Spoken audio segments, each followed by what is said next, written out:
You are looking at Julian's pronunciation guide, where we look at how to pronounce better some of the most mispronounced words in the world, like this other curious word, but how do you say what you're looking for today? We are looking at how to pronounce the name of these theatrical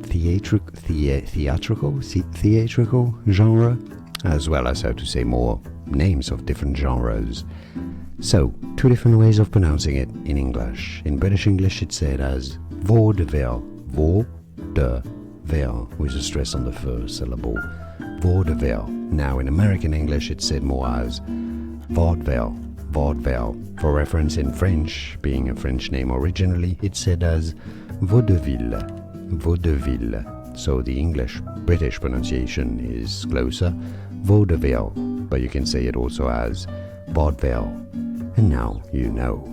Like this video if you found it useful, appreciate your support. More videos for you here to learn more. See you there. Thanks for watching.